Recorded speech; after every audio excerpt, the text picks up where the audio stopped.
Salut les mecs, j'espère que vous allez bien. Ici c'est Tonton Aldo de Porto Bordel. En tout cas, tu es bien installé, je l'espère. Si t'es pas encore abonné à cette chaîne, je t'invite à le faire. Petite clochette ici en haut, tu actives. Chaque vidéo sortie, tu auras forcément une alerte. Et ça, c'est plutôt bien.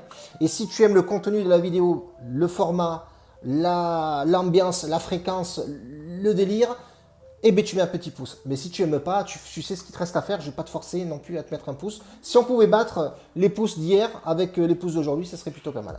Reste bien jusqu'à la fin de la vidéo. Il y a 2 matchs à venir. Hier, on fait plutôt un bon bilan hier. Voilà, tu l'auras aussi, sera affiché ici en haut. On fait un 3 sur 3 avec... Non, on fait un 2 sur 3, dont un remboursé. Donc voilà, on fait quand même un carton plein hier. Et ça, c'est plutôt pas mal. On reste dans le délire bénéfice dans le VIP gratuitement, bordel. Aujourd'hui, 2 matchs à l'affiche, les frérots. Il n'y a pas énormément de matchs, pas beaucoup d'ambiance sur cette journée du 9. Donc forcément pas beaucoup de save. Je vais balancer 2 matchs. Je sais pas où je vais, mais en tout cas, j'ai analysé les matchs, bordel. On part sur Vicente Famalicão en Portugal. Ce match-là m'intéresse fortement. Pourquoi? Parce que Famalicão, 5e du classement, ça ne veut pas tout dire. Attention à l'équipe à domicile. Pas prendre forcément en compte le classement. 10e, ouais, certes.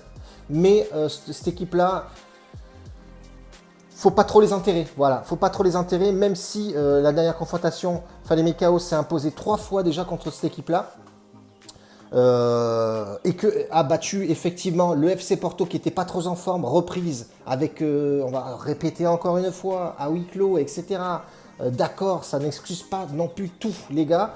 Ils sont peut-être mal partis. Famalicão, effectivement, a été à domicile, donc un peu plus de facilité. On va voir comment ils réagissent à l'extérieur aussi. Mais bon, déjà, on peut voir effectivement qu'à l'extérieur, ils réagissent pas top du tout. 2 défaites, 2 nuls et une seule victoire.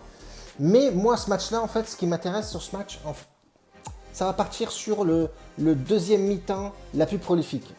Parce que j'ai remarqué que ça met un peu de temps quand même à démarrer. Le dernier match portugais, c'était à folie. En deuxième mi-temps, il y a eu 3 ou 4 buts sur le dernier match portugais que j'ai vu. Pas seulement ça, en fait, c'est qu'au début, j'ai remarqué qu'il y avait un peu de en dedans. Les mecs, ils ont la tête dans le guidon, etc.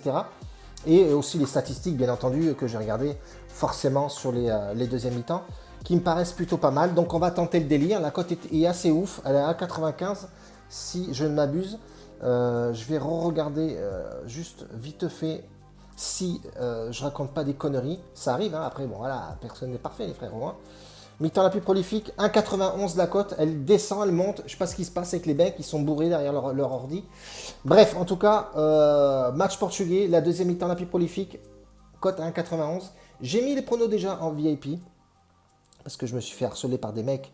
Ils voulaient absolument les pronos. Je me suis dit, je vais faire une petite vidéo tranquillou. Reste bien jusqu'à la fin. D'ailleurs, j'ai un petit message à donner à un de mes abonnés qui est en panique. Voilà, je vais en parler un petit peu tout à l'heure. Donc voilà, match portugais, deuxième mi-temps la plus prolifique, 1,91 la cote, elle est plutôt bien.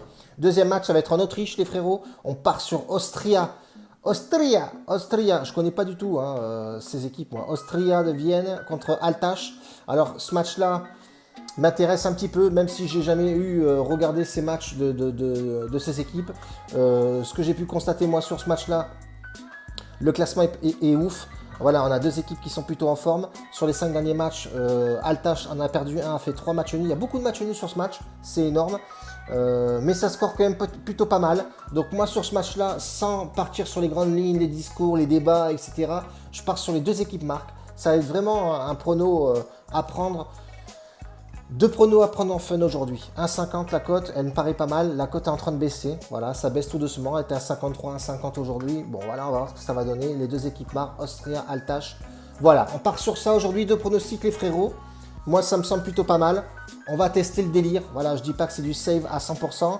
Le palier numéro 1 est passé hier. Ça, c'est plutôt cool. On verra si les matchs demain sont intéressants. Je balancerai le numéro 2 avec 100 € de mise de départ. On est à 154 si ma mémoire est bonne. On arrête au palier numéro 5. Et pour en venir à l'embrouille de mon abonné, abonné d'un peu tout le monde, hein, le mec il papillonne un peu sur tous les pronostiqueurs. Il a été déçu d'un pronostiqueur qui est passé VIP, etc. C'était un anti-VIP, bordel de merde. Qu'est-ce que t'as fait frérot? Bref, en tout cas, il est parti voir ce pronostiqueur. Il s'en est pris plein la gueule. Donc ils se sont insultés apparemment. il a été complètement sur le cul en fait, parce qu'il s'est fait menacer de le rejoindre sur Paris, lui casser la tête. Les gars, descendez d'un étage, on n'est pas des stars. Hein, le mec est venu voir le pronostiqueur, lui raconter des trucs, machin. Je sais pas ce qui s'est passé, je prends le parti de personne, mais de là en venir à de la violence, les frérots, à un moment donné, va falloir vraiment baisser d'un ton, ou je sais pas, arrêter d'avoir le melon, j'en sais rien.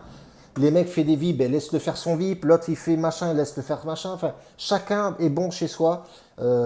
Si tu as envie de parler à un mec, va parler à un mec, mais arrêtez d'être violent, quoi. Ça, on est en 2020, de se rejoindre dans un patelin pour se niquer la gueule, franchement, on n'a pas 5 ans. Réagir comme ça, c'est pas digne d'un père de famille, parce que ce mec-là est père de famille. C'est comme si moi je disais à mes abonnés, je te rejoins sur Bordeaux, je t'éclate la gueule.